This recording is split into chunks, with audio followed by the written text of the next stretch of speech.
2019년 한국에서 거세게 일어났던 일본 불매운동 당시 일본 반응은 차가웠습니다. 어차피 일본이 없으면 한국이 살 수 없다며 몇 개월 가지 않을 것이라 호언장담하며 비웃었는데요.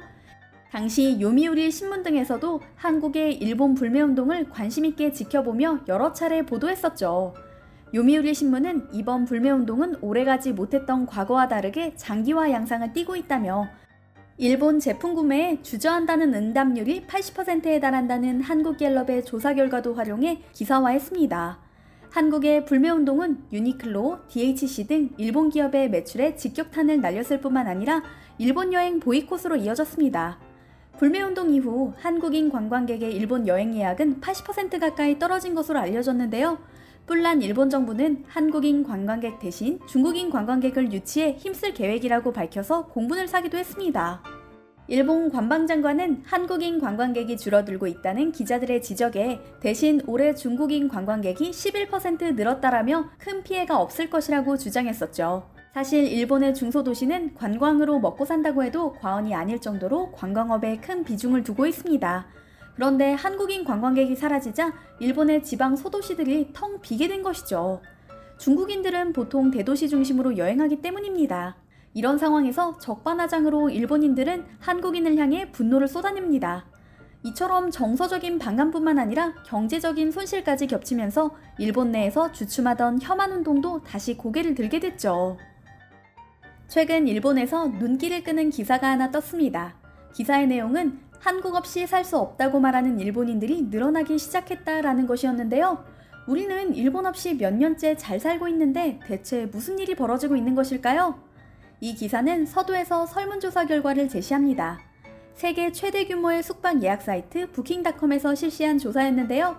일본인에게 코로나19 이후 가장 가고 싶은 도시를 물었다고 합니다. 놀랍게도 1위가 서울, 한국으로 나왔고요. 이어 방콕, 호놀룰루, 타이페이, 파리 순으로 이어졌습니다. 한일 관계가 극도로 악화되었던 몇 년 전만 해도 대만이 1위였는데요. 불과 얼마 지나지 않아 한국이 다시 1위로 치솟은 것입니다. 기사에는 한층 더 흥미로운 내용도 있습니다. 코로나19로 외출이 어려워진 일본인들이 넷플릭스에서 여러 나라의 콘텐츠를 살피다가 우연히 클릭한 한국 콘텐츠에 푹 빠졌다는 것인데요. 요즘 일본 젊은 여성들 사이에서 한국 콘텐츠의 인기는 제2의 한류라고 불러도 과언이 아닐 정도라고 합니다. 실제로 지난해 일본에서 가장 화제가 됐던 한국 드라마는 사랑의 불시착이었다고 하는데요.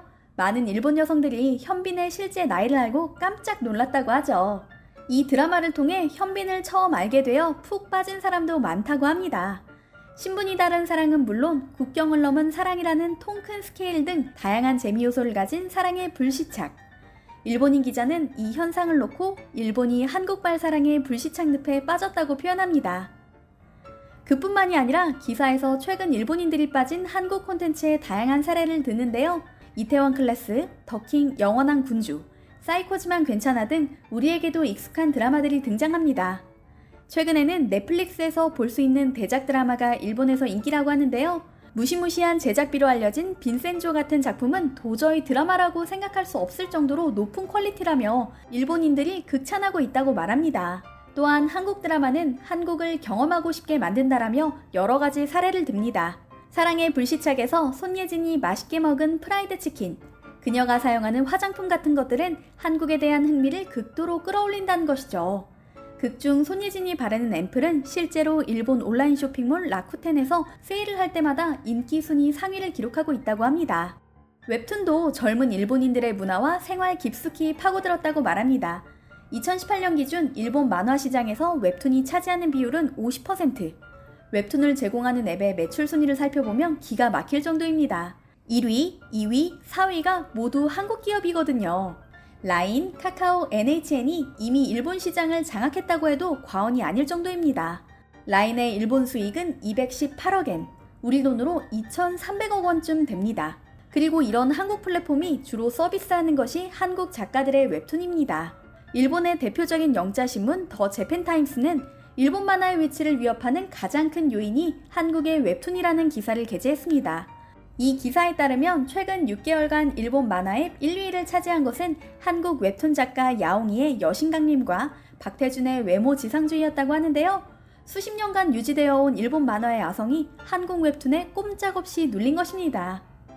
이 기사 내용을 바탕으로 추측해보면 일본의 젊은 세대, 특히 여성이 한국의 문화 콘텐츠를 접한 후 한국에 대한 우호적인 감정을 갖기 시작했다는 것인데요. 일본의 혐한 역사가 길다는 점에서 이런 현상은 긍정적으로 해석됩니다. 혐한이 급부상한 것은 2005년부터 2015년까지 11년간이었는데요. 이 당시 코리아타운인 시노쿠보에서는 한일 관계 악화를 피부로 느낄 수 있을 정도였습니다. 2016년에는 매출액이 전성기보다 절반 수준으로 줄어든 곳이 많았고 폐업도 속출했죠. 신주쿠 한인 상인연합회 조사에 따르면 2016년 한인 상점수는 320곳으로 2012년에 비해 40% 감소했을 만큼 타격이 컸습니다. 일본의 혐한에 대해 이해하기 위해 이를 연구한 보고서, 일본 출판 미디어의 혐한의 현황과 비판적 고찰을 잠시 살펴보겠습니다. 한국 연구원들이 발행한 이 보고서에는 혐한 서적 및 텍스트를 접한 일본인 1000명을 대상으로 한 조사 결과를 볼 수 있는데요. 주목할 것은 혐한 주체가 중장년층일 거라는 예상과 달리 20, 30대의 젊은 층이란 점입니다. 연령별 혐한 데모 참가 경험 조사에 따르면 20대는 9.7%, 30대는 10.4%로 5, 60대보다 3배나 높았습니다. 데모에 참여한 사람은 응답자의 5%에 불과했지만 참가하는 사람 대부분이 젊은 층이었다는 것이죠. 혐한 관련 정보를 어디에서 얻는가라는 질문에는 인터넷이 66%로 가장 많았습니다. 다음으로 방송, 신문, 출판 순이었죠. 즉, 젊은 층일수록 과격한 혐한 인구가 많고 인터넷을 통해 관련 정보를 가장 많이 얻는다는 부분은 혐한의 장기화를 우려하게 되는 대목입니다. 이 보고서는 한국 관련 경험과 이해 부족이 혐한을 일으키게 되는 배경이 되며 한국 방문 경험, 한국인 친구, 한류 등에 대한 경험이 많은 사람일수록 혐한 의식이 약하다고 설명합니다.